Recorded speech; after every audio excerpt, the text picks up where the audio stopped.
नमस्कार माझ्या विद्यार्थी मित्रांनो, मी अरविंद पाटील. माझ्या मराठी गुरु 1981 या यूट्यूब चॅनलमध्ये मी तुमचं मनापासून स्वागत करत आहे. विद्यार्थी मित्रांनो, आज आपण इयत्ता 6वी विषय मराठी शिकू मराठी आनंदाने या पाठ्यपुस्तकातील धडा 9वा निसर्गरम्य माथेरान याचा स्वाध्याय अभ्यासणार आहोत. आम्हाला हे समजले. प्रश्न पहिला, एका वाक्यात उत्तरे लिहा. रायगड जिल्ह्यातील थंड हवेचे ठिकाण कोणते?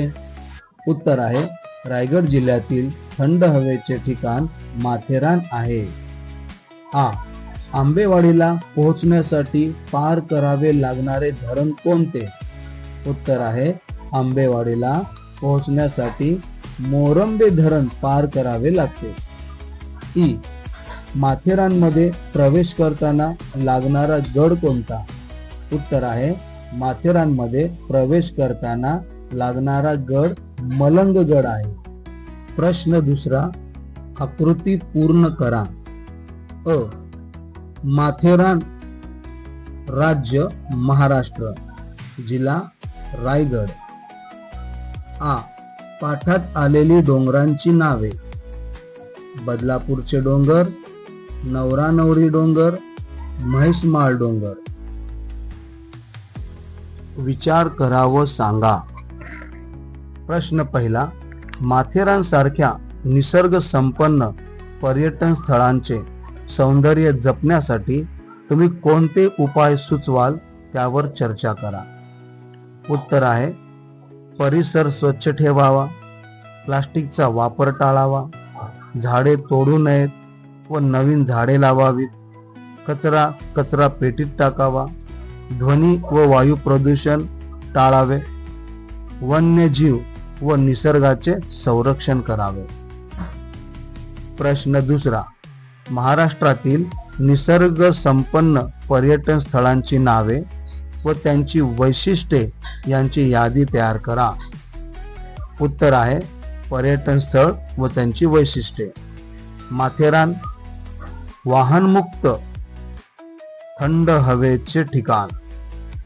महाबळेश्वर थंड हवेचे ठिकाण. लोणावळा धबधबे व हिरवाईने नटलेले. पाचगणी थंड हवेचे ठिकाण. चिखलदरा विदर्भातील थंड हवेचे ठिकाण. प्रश्न तिसरा, पाठाचा सारांश तुमच्या शब्दात सांगा. उत्तर आहे निसर्गरम्य माथेरान या पाठात माथेरान या सुंदर थंड हवेच्या पर्यटन स्थळाची माहिती दिली आहे. माथेरान रायगड जिल्ह्यात असून ते हिरवीगार जंगले, डोंगर, दऱ्या, स्वच्छ हवा आणि निसर्ग सौंदर्यासाठी प्रसिद्ध आहे. अनेक पर्यटक येथे पर्यटनासाठी येतात. येथे वाहनांना प्रवेश नसल्याने प्रदूषण खूप कमी आहे. माथेरानचे निसर्ग सौंदर्य जपणे ही प्रत्येकाची जबाबदारी आहे, ते आपले कर्तव्यही आहे. खेळूया शब्दांशी. प्रश्न पहिला, खालील वाक्यात प्रश्नचिन्ह, उद्गारचिन्ह, पूर्णविराम, दुहेरी अवतरण चिन्ह, स्वल्पविराम यापैकी योग्य विराम चिन्हांचा वापर करून वाक्य पुन्हा लिहा.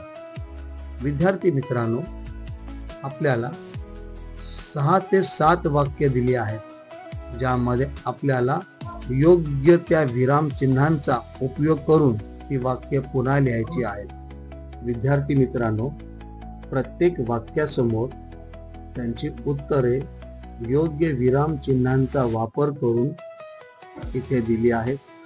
ती तपासून घ्या, समजून घ्या आणि वहीत लिहून घ्या.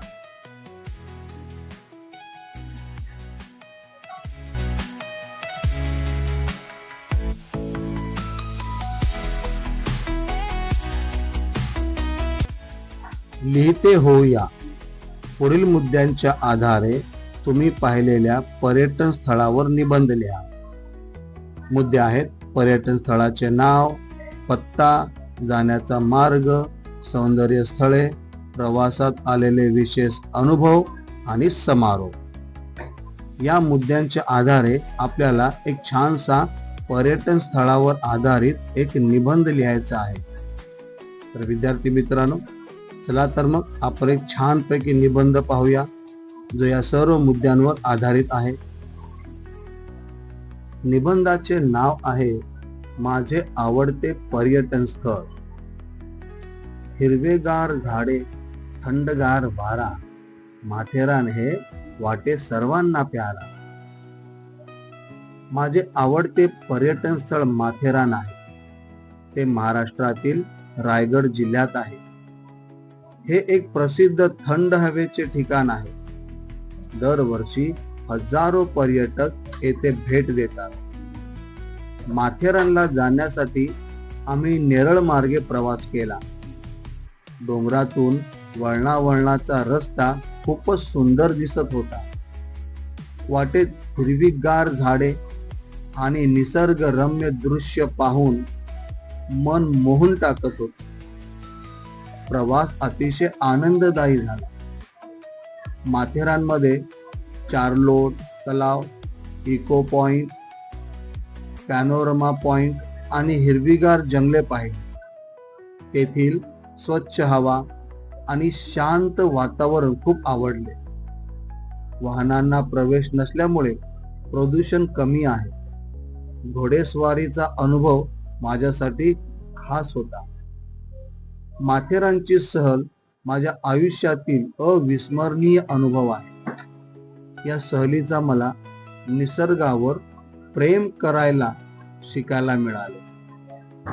आपण सर्वांनी पर्यटन स्थळे स्वच्छ ठेवून त्यांचे सौंदर्य जपले पाहिजे. मला पुन्हा माथेरानला जायला नक्की आवडेल. निसर्गाची ठेव जपूया सारे, माथेरानचे सौंदर्य राखूया न्यारे. मग विद्यार्थी मित्रांनो, कसा वाटला हा निबंध आणि हा स्वाध्यायाचा व्हिडिओ? नक्कीच आवडला असेल. या व्हिडिओचा नीट अभ्यास करा आणि परीक्षेत छान छान मार्क मिळवा, गुण मिळवा. तुमच्या उज्ज्वल भविष्यासाठी तुम्हाला शुभ आशीर्वाद. माझा हा जर व्हिडिओ तुम्हाला आवडला असेल तर लाईक करा, शेअर करा, छान छान कमेंट्स करा आणि अजूनही जर तुम्ही सबस्क्राईब केलं नसेल तर सबस्क्राईब करा. तुमचा सपोर्ट हीच आमची खरी शक्ती आहे. धन्यवाद.